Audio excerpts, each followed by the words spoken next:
भभुआ में रैली करेंगे पीएम मोदी। दोपहर 1:45 पर औरंगाबाद में पीएम की रैली होगी। दोपहर 3:30 पर भभुआ में जनसभा करेंगे पीएम। तो ताबड़तोड़ चुनाव प्रचार लगातार जारी है और इस बीच हमने देखा कि बड़ी बड़ी रैलियां की जा रही हैं। सभी पार्टियों ने अपनी कमर कस रखी है और अपनी जान झोंकती हुई नजर आ रही हैं। पीएम मोदी की आज 2 रैलियां होने वाली हैं।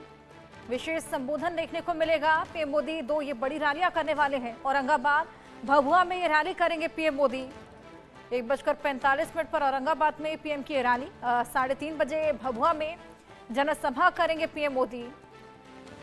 सभी की निगाहें पीएम मोदी के संबोधन पर टिकी और लगातार ताबड़तोड़ चुनाव प्रचार किया जा रहा है। औरंगाबाद भभुआ में तैयारियां पूरी हैं। लगातार यहां पर ताबड़तोड़ चुनाव प्रचार देखने को मिल रहा है, चाहे वो महागठबंधन की ओर से हो या फिर एनडीए की ओर से। इसी बीच पीएम मोदी भी ये 2 बेहद भव्य रैली करने वाले हैं औरंगाबाद और भभुआ में।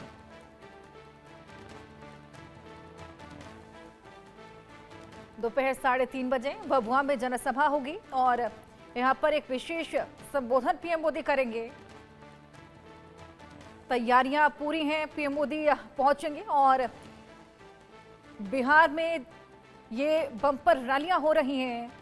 तमाम दिग्गज अपनी अपनी जान झोंकते हुए नजर आ रहे हैं, चाहे वो अमित शाह हो, जेपी नड्डा हो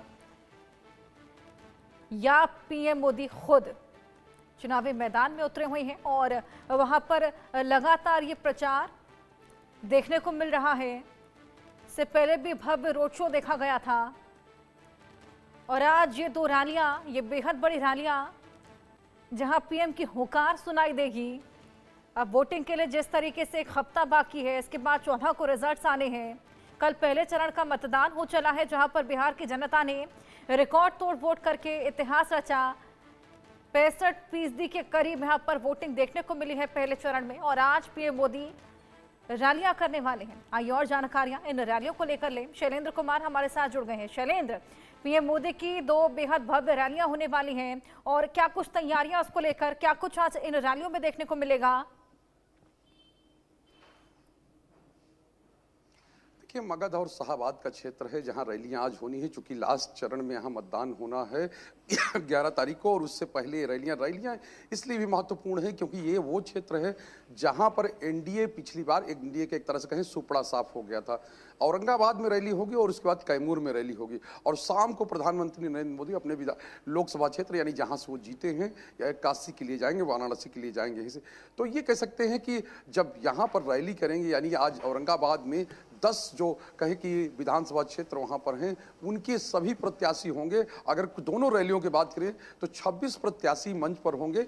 लेकिन ये तो एक हुआ कि एनडीए के जो प्रत्याशी हैं वो उनकी सभा में आएंगे। लेकिन विशेष बात यह है कि प्रधानमंत्री जिस तरह से आए, कल भी आए थे, कल भी उन्होंने 2 रैलियां की थी, आज भी उनकी 2 रैलियां हैं, वो बहुत महत्वपूर्ण है। साफ तौर पर है कि जिस तरह का मतदान कल हुआ है और उसके बाद अब नेताओं ने पूरी कमर कस ली है कि प्रधानमंत्री तो आ ही रहे हैं, केंद्रीय गृह मंत्री भी आ रहे हैं, यूपी के मुख्यमंत्री भी आ रहे हैं और कई बड़े स्टार्स यानी लगातार, चाहे जो भोजपुरी इंडस्ट्री के स्टार हों या इसके अलावा जो राहुल गांधी हैं और वो कहें कि मल्लिकार्जुन खड़गे हैं और तेजस्वी यादव हैं, सबकी रैलियां हो रही हैं। और आज ये देखने को मिलेगा कि यानी आज जो कल जो मतदान हुआ है और उसके बाद आज क्या लाइन नेता लेते हैं, क्योंकि कल ही ये दावे किए गए थे कि एनडीए की ओर से कि हम रिकॉर्ड तोड़ने जा रहे हैं, यानी कि 100 सीटें हम जीतेंगे 121 में। और उधर जो दूसरा पक्ष है वो 70 से 75 सीटें जीतने का दावा कर रहा है। तो ये चीजें चल रही हैं, यानी कि दोनों तरफ से दावों का दौर है। लेकिन आज लाइन क्या लेते हैं नेता, क्योंकि अब से थोड़ी देर बाद यानी लगभग 1-1.25 घंटे के बाद रैलियां शुरू होंगी और उन रैलियों में किसका क्या सुर रहता है, यानी कौन किस तरह से बोलता है, वो बहुत महत्वपूर्ण होगा और आज ही तय हो जाएगा। यानी कि उनके भाषणों से ही तय हो जाएगा कि आखिर होने वाला क्या है, चीजें किस दिशा में जा रही, क्योंकि जो बम्पर मतदान है वो कई तरह का संकेत करता है, कई तरह की चीजें बताता है। बिहार में एक पहले बात होती कि यानी कि बक्सों से जिन्न निकलता है, अब तो बक्से रह नहीं गए, ईवीएम हो गए हैं।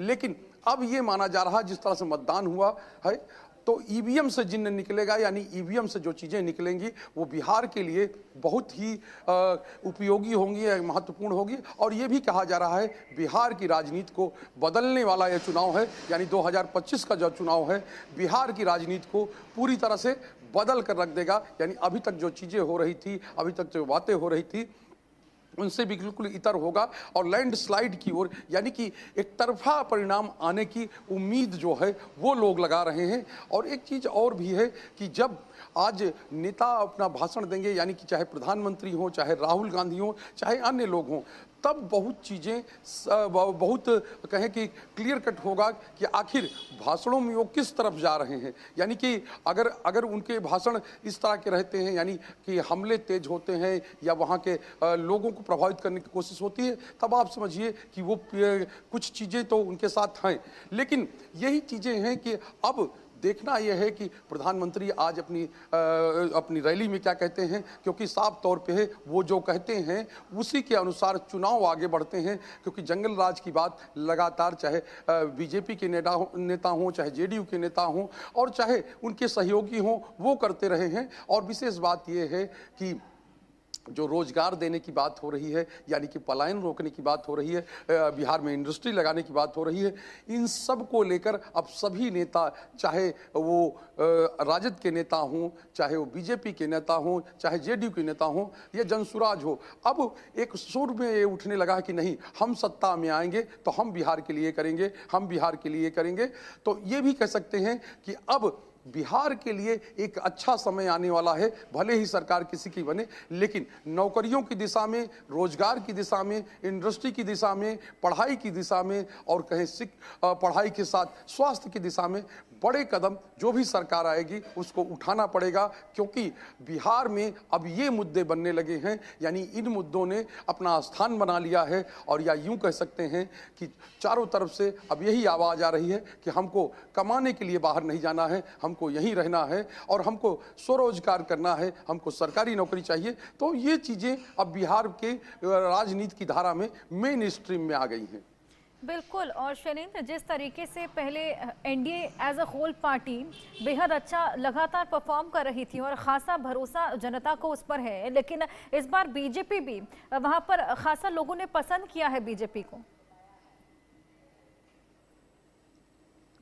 बिल्कुल कह सकते हैं, क्योंकि साफ तौर पे है सरकार की योजनाएं हैं और सरकार ने जिस तरह से ताबड़तोड़ फैसले लिए। देखिए, जो बूढ़ा बूढ़ी पेंशन यानी कि जो सामाजिक सुरक्षा पेंशन की बात होती है उस पर चर्चा चली तो सरकार ने सीधा 400 से बढ़ाकर 1100 रुपए कर दिया। और जो हम लोग क्षेत्र में जाते थे, वो चाहे अभी वोटिंग के दौरान हो और चाहे उससे पहले जो कवरेज हम लोग करते हैं और लोगों से जाकर बात करते हैं, अगर उनसे कुछ देर तक बात करिएगा तो वो साफ हो जाते हैं, खुल के सामने आ जाते हैं कि आखिर वो चाहते क्या हैं। दूसरी बात है, महिलाओं के खाते में 10,000 रुपए जाने की बात है, यानी कि एक मुश्त 10,000 उनको मिले तो उनको लगा कि नहीं, हमारा जीवन बदल सकता है। हम जो काम कर रहे हैं, रेहड़ी पटरी लगाने वाली महिलाओं, कई महिलाओं से बात हुई, कई महिलाएं जो सब्जी बेच रही थी, कई महिलाएं कहीं की बकरी पालन करती हैं, अलग अलग तरह के, कोई सिलाई का काम करता है, कोई तमाम तरह के जो पैकेजिंग के काम होता है वो